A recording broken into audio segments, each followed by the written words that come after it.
Hey Internet, I'm Chris, and this is a place on the internet where I talk about comics, movies, games, and things I'm generally passionate about. And as you know, this channel has become a lot DC talk. I love DC comics, I love DC characters. If you look behind me, there's a little Nightwing figure. I don't know if I got that in the shop. I love DC. And something that's been sad over the last couple years is that DC's parent company, Warner Brothers Discovery, is clearly broke. You mean broke? Like Martha Stewart broke? Or MC Hammer broke? MC Hammer broke! It's not entirely DC's fault. DC's just a small part of the huge Warner Brothers Discovery pie. Just a couple years ago, after being acquired by AT&T in a mega acquisition, they were then sold slash merged with Discovery. When they merged with Discovery, it was kind of funny because it's like, you're thankful that, oh, wow, like this telecom company doesn't own this media company, which never really made much sense in terms of a pairing. So you're like, oh, like, yeah, like Discovery is a media company. They make content, so they might know what to do with properties, this movie studio, these linear cable networks. But sadly, anyone that had that idea, including myself, was really wrong. In the years since they've merged, the stock price of Warner Brothers Discovery has tanked. The only thing that is actually making money of late is the movie studio. The prospects of the company are like, hey, you're gonna have to sell this or start stripping the copper wire. And that's where we've gotten with Warner Brothers Discovery. Recently, they shuttered Boomerang, a streaming service focused on Hanna-Barbera characters. And then I'm wearing a Cartoon Network shirt. They shut down the legendary Cartoon Network site. It now redirects you to Max, where it asks you, hey, enjoy these characters on Max, which used to be called HBO Max, which was HBO Go and HBO Now before that. Yeah, just a confusing time for Warner Brothers Discovery. Bring it back to DC Comics, I think it's very concerning. I saw a tweet that really sort of hit home that fact, talking about the fact that, hey, like, if they're shutting down like websites that, probably don't cost much to keep up in terms of servers, what about comic books?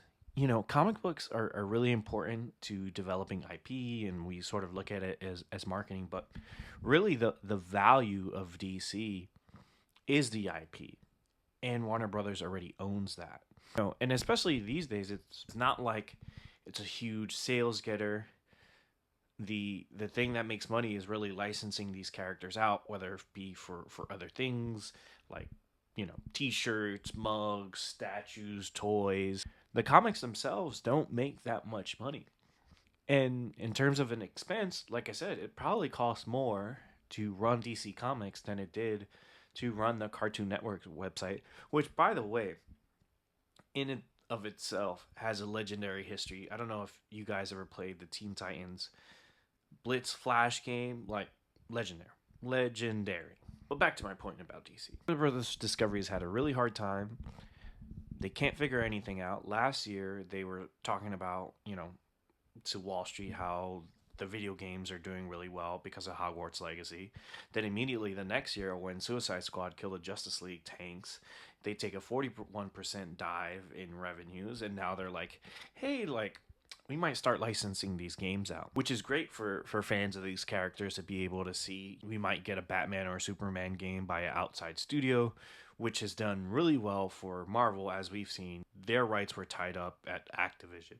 But once they started licensing games out, that's how we got Insomniac Spider-Man, Square Enix Guardians of the Galaxy. It's also how we got Avengers.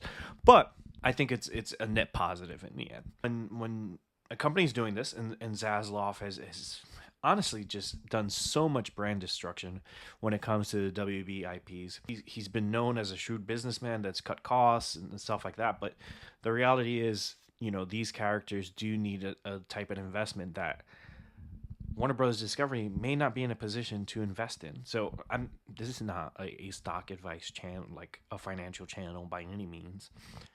But I think it is important to understand where the money comes from and why certain things happen to your characters that you love.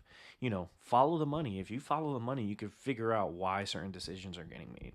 And as sort of this landscape of media companies, and we see, companies like Paramount get sold to Skydance.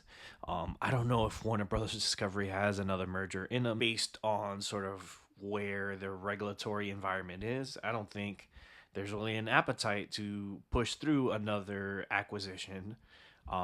And who knows what that would do. The thing that would make most sense to everyone is Comcast acquiring it. But the reality is, like, that's probably not happening. So, like, where does it leave DC? For me, it's scary.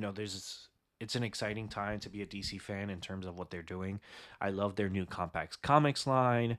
Absolute DC and DC All In are initiatives that I think will get fans really excited and back into the comic shop. But does it move the needle enough to be like, to tell the executives up top, hey, comics is an endeavor worth investing in? And we've seen sort of them already sort of play around with licensing things out. Now, Marvel's done this too with Disney. Disney's licensed out some comics to IDW, and you've seen Dynamite have some of those Disney characters. But, Warner Brothers has done that too with Space Ghost. We see Ben 10 getting some comic books. And I think those would actually be great properties for DC to be able to diversify their line and sort of inject some life into things. But instead, they're licensing it out to competitors who can take advantage of that. I love David Pepos is Space Ghost. And that's a perfect example of something they could have revived and breathed new life into. I'm really concerned about the future of comics, because the big two really drive the direct market and the industry. And when you have the two biggest companies, Marvel and DC, I would say DC's in a much worse financial position. But even Marvel, Disney has this huge debt load because of their acquisition of Fox, and also some of their legacy media properties are all dragging them down. They're not making as much money, and also they're spending a lot of money on streaming, where the profits are only coming from the fact that they're raising prices and not really adding much value on top of that. But really, the future kind of really is in question of what these comic companies will look like in the future.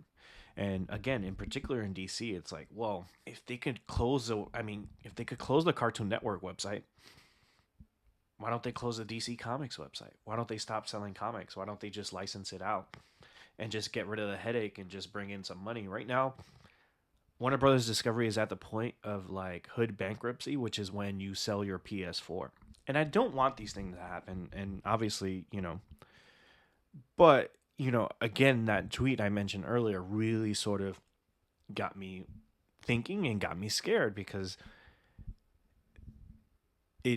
Warner Brothers Discovery and David Zaslav has shown that there is little to no regard to what art is, what these things do. They're just pieces to be sold, and in the case of this, copper wire to be stripped out of the walls to sell, to give themselves raises and, prolong their careers, as, their leadership is now in question based on the share price of the company. Now, no one's reporting like, hey, like DC Comics is having conversations about this or that, but sometimes these things come out of nowhere and they just hit you, and, you don't know what you have till it's gone. And I don't want that to be DC. I love DC. This channel has become a lot of me talking about DC. My life is about talking about DC Comics with my friends on the internet, through my podcasts. So I want them to flourish and be in a good spot. But right now, things are pretty bleak. Well, let me know what you think. I know this is a little change of pace for the channel outside of talking about DC, talking about finances, stocks, and sort of that thing. But what do you think? Do you think I'm crazy for thinking about these things or making these connections? Let me know. Peace.